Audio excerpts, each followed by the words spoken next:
வணக்கம்.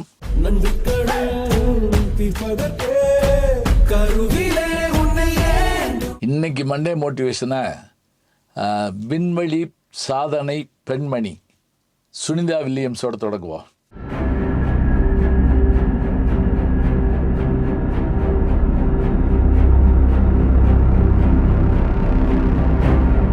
அவர்களுக்கு அவங்க பூமிக்கு திரும்பி பத்திரமா வந்து சேர்ந்ததுக்காக அவர்களுக்கு ஒரு பாராட்ட சொல்லிட்டு நம்முடைய மண்டே மோட்டிவேஷன் தொடங்குவோம்.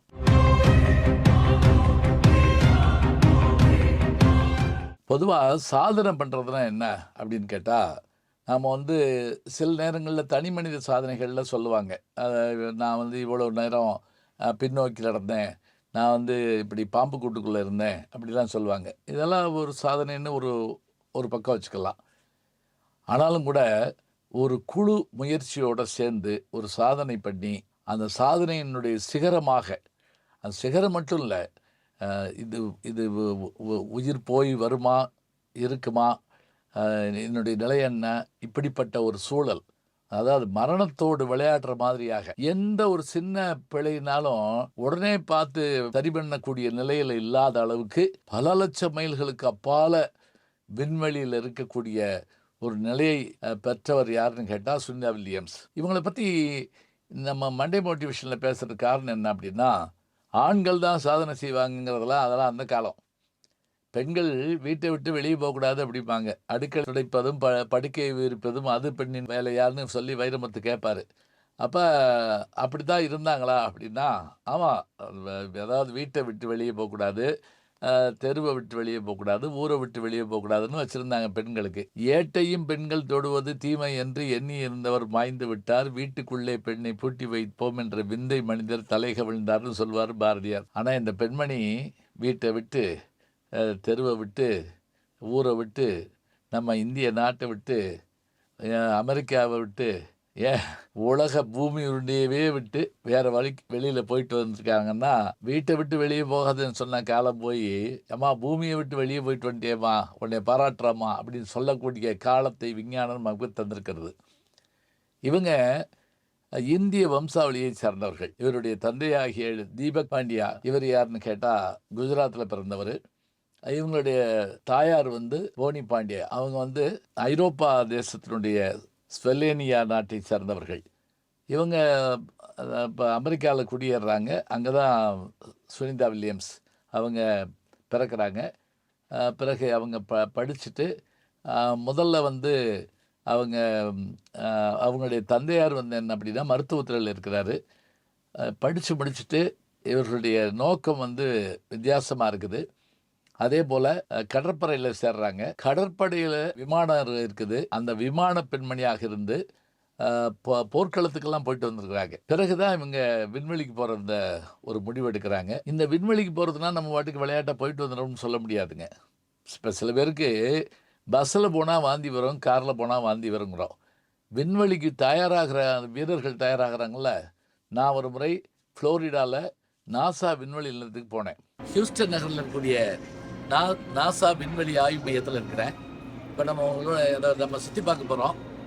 இது எவ்வளோ வியப்பான விஷயங்கள் இருக்குங்கிறதுலாம் இங்கே வந்த பிறகு நமக்கு தெரியுது. ஹியூஸ்டனில் ஒரு நாசா விண்வெளி நிலையம் இருக்குது, அங்கேயும் போயிட்டு வந்தேன்.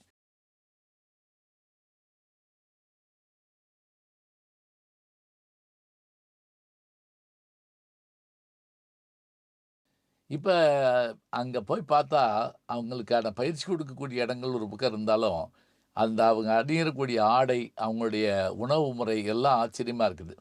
இன்னொன்று, பூமிக்கு அப்பால் போகிறப்ப புவியீர்ப்பு விட்டுறதுனால இப்போ தண்ணி குடித்தா கூட என்னென்னா அந்த தண்ணி அப்படி பறக்கத்தான் செய்யும். அதுக்கு இழுவை விசை இருக்காது. இப்போ இவங்க என்ன பண்ணியிருக்காங்க அப்படின்னா, ஒரு ஆச்சரியமான செயல்பாடு.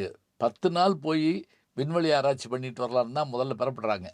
ஜூன் மாதம் 5ஆம் தேதி ஸ்டார்லைனருங்கிற விண்கலத்தில் விண்வெளி ஆராய்ச்சிக்காக போகிறாங்க.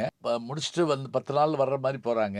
ஆனால் அதில் ஏற்பட்ட சில விஞ்ஞான குறைபாடுகளால் திரும்பி வர முடியாத ஒரு சூழல். இப்போ தாங்க பரபரப்பு ஆரம்பமாகுது. ஒரு நாள் 2 நாள் பரபரப்பு இல்லை. பாருங்கள், ஜூன் மாதம் எங்கே இருக்குது, மார்ச் மாதம் எங்கே இருக்குது, இத்தனை மாதங்கள் விண்வெளியில் ஒரு பெண்மணி சாதிச்சு காட்டுறாங்க இருக்காங்க அப்படின்னா, என்னென்னமோ மனசுக்குள்ள பயம் வருது. அவங்க கையில பகவத்கீதை வச்சிருந்தாங்கங்கிறதை காட்டுறாங்க. நமக்கு அது வந்து ஒரு பெருமையா மட்டும் இல்ல, அவங்கள்ட்ட ஒரு மனோதைரியத்துக்கான விஷயமாவும் தெரியுது. அதே மாரி அவங்களுக்கு பிடிச்ச இந்திய உணவு அந்த சமோசா அதையும் அதையும் நான் வச்சிருந்தேன் அப்படின்னு அவங்க பெருமையா சொல்றாங்க. இப்ப இத்தன சிரமங்களுக்கு இடையில இவங்க அதிகமான அந்த மாரத்தான் அதாவது விண்வெளியில ஓடக்கூடிய வேலையையும் இவங்க பார்த்துருக்குறாங்க. அப்ப விண்கலத்தில போய் விண்வெளிக்கு போய் ஆராய்ச்சிகள முடிச்சு 1 நாள் 2 நாள் இல்லங்க. விண்வெளியில இவங்க 50 மணி நேரம் நடந்து 50 மணி நேரம் 40 நிமிடங்கள் நடந்திருக்காங்கங்கிற விஷயமே நடக்கிற காரியமாங்க அப்படி நம்ம சாதாரணமா சொல்றோம்ல, அது மாதிரி.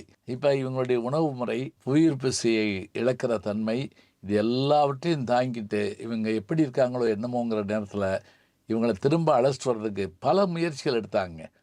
2 முறை விண்கலங்கள் போய் திரும்பி வந்துருச்சு.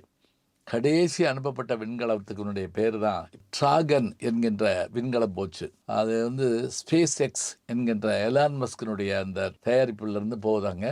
இப்ப போறப்ப இதுல 4 பேர் இன்னும் அதிகமா போறாங்க. இதுல ஒரு விண்வெளி வீரர் இருக்காரு. பேரி வில்மோர் என்கின்ற விண்வெளி வீரர். இது தவிர ஒரு ரஷ்ய வீரரும் ரஷ்யா வீரரும் போயிருந்தாரு அவங்கள அழைக்கிறதுக்காக. இந்த டிராகன் விண்கலம் போய் அவங்கள மீட்டெடுத்து வர்றபோது அவங்க எப்போ வந்து இறங்குனாங்க என்ன அப்படின்னு பார்த்துட்டே இருக்கப்ப ஃப்ளோரிடாவில் இருக்கக்கூடிய அந்த கடலில் வந்து அந்த விண்கலம் இறங்குது. விண்கலங்கள், சேட்டலைட்டுங்கிற விண்கோள்கள் இவையெல்லாம் போகிற போது வர்றபோது புவியீர்ப்பு விசையை தாண்டுறப்ப உள்ளே இருந்தாலும் சரி வெளியே போனாலும் சரி அவ்வளவு இதில் ஒன்றுன்னா அது பகுதி பகுதியாக எரிஞ்சு போகுங்க. அப்படி எரியக்கூடிய நெருப்பு பிண்டமாகத்தான் அந்த இது வந்து இறங்குது. அப்போ அதுக்குள்ளே இருக்கவங்க எப்படி இருக்கணும் பாருங்க. அந்த அந்த அந்த இது வந்து சேர்றப்ப எங்கள் ஃப்ளோரிடாவில் வந்து விழுகுது அந்த கடலில். முதல் முறை வந்து அவங்க இறங்குற போது வந்து கஜகஸ்தானில் வந்து இறங்குறாங்க. இப்போ இங்கே இறங்குற போது அவங்கள அந்த அந்த கதவை ஓப்பன் பண்ணுறதுக்கு ஒரு பெண்மணி தான் மேலே போய் அதை ஓப்பன் பண்ணி அவங்கள ஏற்றுக்கிடுவாங்க. எல்லாரும் வந்த பிறகு சுனிதா வில்லியம்ஸ் வந்துட்டாங்கன்னு சொன்ன உடனே உலகம் அப்படியே எந்திரிச்சு நின்று கைதட்டின மாதிரி இது விஞ்ஞான சாதனைங்க. இதை வந்து எல்லாரும் பாராட்டினாங்க. இப்போ இவர்களுடைய மனோதைரியம், அதாவது 5 நிமிஷம் ஃபோன் எடுக்கலைன்னா பதறோம், எங்கே போனான்னு தெரிலங்கிறோம். ஆனால் இவர்களுக்கு என்ன ஆயிருந்தாலும் எப்படி சொல்ல முடியும் சொல்லுங்கள் பார்க்கலாம். சுஜாதாவினுடைய கதை ஒன்று நீங்கள் படிச்சிருந்தீங்கன்னா தெரியும். அதில் விண்வெளிக்கு போன ஒரு அந்த விண்வெளி வீரர் அவருடைய அந்த இது திசை மாறி போன உடனே அந்த அவங்க என்ன முடிவெடுக்கிறாங்கன்னு பார்த்த உடனே நமக்கு ஒரு பயம் ஏற்படுங்க. ஆனால் இவங்களை மீட்டு கொண்டு வரதுக்கு எடுத்துக்கிட்ட முயற்சி உண்மையிலேயே இது சாதாரண சாதனை இல்லை. கீழிருந்து சாதித்தார்கள். அந்த பெண்மணியும் அவரோடு இருந்த விண்வெளி வீரர்களும் இந்த சாதனைக்கு துணை நின்றார்கள், சாதித்து காட்டினார்கள். உயிரை பணயம் வைத்து இந்த சாதனை செய்திருக்கிறார்கள் என்று சொன்னால் இந்த சாதனை சாதாரணமானதில்லை. எப்படி ஆம்ஸ்ட்ராங் நிலவுக்கு போய் நிலவில் கால் பதித்தது எவ்வளவு முக்கியமான நிகழ்வோ அதுபோல இவர்கள் மீண்டும் உயிரோடு திரும்பி வந்தது அப்படிப்பட்ட ஒரு நிகழ்வாகத்தான் நாம் பார்க்க வேண்டும். ஏனென்றால் இதற்கு முன்பாக கல்பனா சாவ்லா என்கின்ற அந்த பெண்மணியினுடைய அந்த நிலை என்னங்கிறது நமக்கு தெரியும். ஆகவே சாதனை செய்திருக்கக்கூடிய சுனிதா வில்லியம்ஸ், உடன் இருந்த விண்வெளி வீரர்கள், நாசா விண்வெளி நிலையத்தினுடைய விஞ்ஞான பெருமக்கள் அத்தனை பேருக்கும் நம்முடைய பாராட்ட சொல்லணும். இது சாதாரண நாள் இல்லைங்க. இந்த நூற்றாண்டில் நம்ம பார்க்கறது, நம்ம பிள்ளைகளுக்கு சொல்லணும், எப்பா நீ வந்து சாதிச்சு காட்டு. ஏன் தெரியுமா, நீ அந்த காலத்தில் சாதிச்சு பெரிய ஆளாக வரணும்னு சொல்லுவாங்க. பெரிய ஆளாக மட்டுமில்லை, பெரிய இடத்துக்கு வரணும். சிங்க நடை போட்டு சிகரத்தில் ஏறு, சிகரத்தில் ஏறி பிறகு வானத்தில் ஏறும்பார். அது மாதிரி கவிஞர். அதுபோல் இப்போ விண்ணை தாண்டி வருவாயான்னு படம் எடுக்கிறோம். விண்ணை தாண்டி வந்த ஒரு பெண்மணியை இப்போது பார்க்கிறோம். வெற்றிகள் நமக்கு எப்போதும் நம்முடைய மனோதைரியத்தின் மூலம் கிடைக்கட்டும். ஆண் என்பதும் பெண் என்பதில்லை, அதில் சாதனை என்பதே முக்கியம். நல்ல செய்திகளை நாளும் சிந்திப்போம், நாளை சந்திப்போம். நாளும் நல்ல தமிழ் கேட்க முனைவர் ஞானசம்பந்தம் அவர்களின் கேளுங்கள். கண்டிப்பாக கேளுங்க. நான் கேட்டுட்டு இருக்கேன். நம்முடைய யூடியூப் சேனலை சேர்ந்து Instagram, Facebook, Twitter, blog, WhatsApp channel என்று அத்தனையிலும் நான் முன்தொடர்ந்து செல்கிறேன். நீங்கள் பின்தொடர்ந்து வாருங்கள்.